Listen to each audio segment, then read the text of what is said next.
Hey juniors, today we're going to start talking about the Townshend Acts and the Boston Massacre.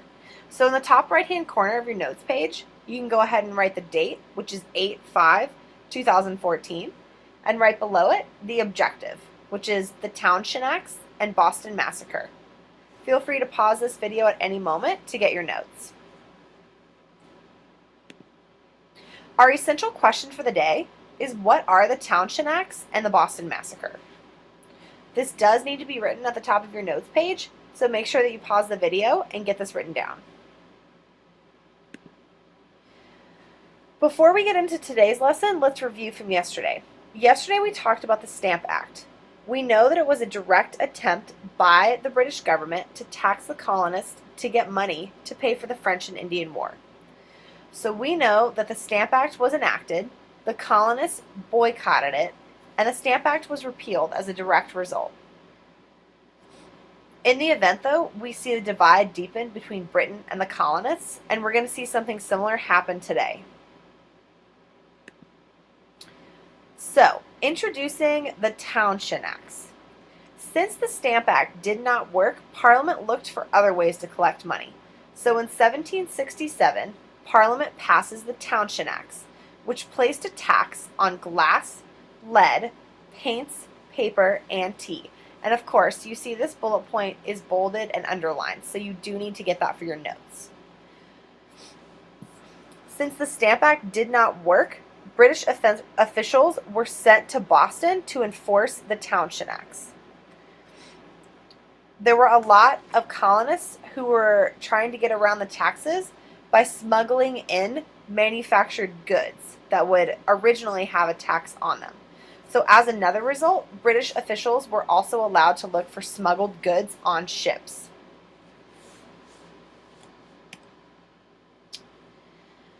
So after the Townshend Acts are enacted, the colonists respond with more boycotts. With the British officials looking for the smuggled goods, colonists continued to boycott any good that applied to British taxation. And you can see, of course, this photo here has all British goods with a slash through it saying, "Do not buy British goods." Sam Adams and the Sons of Liberty convinced other colonies to join the boycott. So the boycott is no longer just in Boston, in Massachusetts, it's also in the other colonies. And as always, colonists are continuing to argue that they cannot be taxed unless they have representation in the British Parliament. And of course, you see this first bullet point is bolded and underlined, so that definitely needs to go in your notes. So as a result of Britain sending soldiers to Boston, the British soldiers and the American colonists did not get along. They often argued and fought openly in the streets. As a result of the tensions building up, the Boston Massacre occurs. The Boston Massacre was a buildup of tensions between the colonists and British soldiers that resulted in British soldiers killing 5 colonists. The Sons of Liberty used this event as propaganda, and soon almost every colony had heard about the Boston Massacre. So we're going to go ahead and watch a small clip on the Boston Massacre.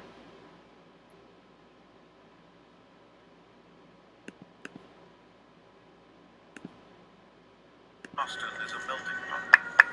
Tension is building. Nobody likes invaders in their homes. To have people here, foreigners on your soil, is a great incentive for people to fight. March 5th, 1770. After 3 days of unrest, an angry mob roams the streets. Hundreds of men who lost their jobs and blamed the British gather on King Street and face off against 8 redcoats. Orders not to fire. What's about to happen will change America forever. A 17-year-old wigmaker's apprentice, Edward Garrick, lights the fuse.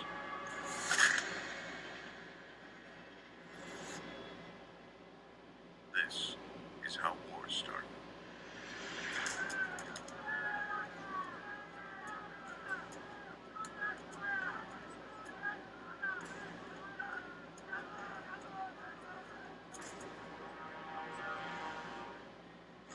Private Hugh Montgomery is hit with a club.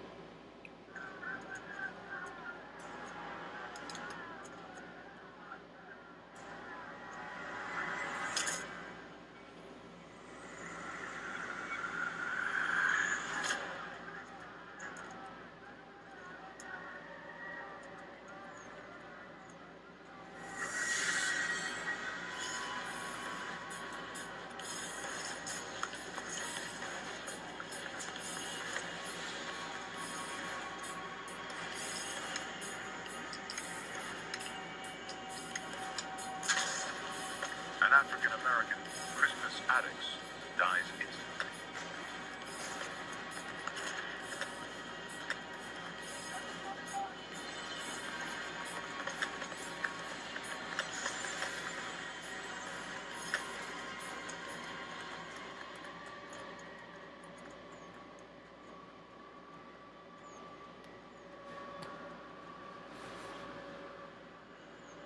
When the smoke clears, 4 more are dead.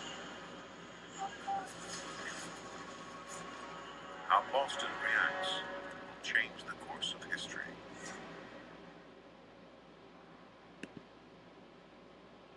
Okay, that's enough of that.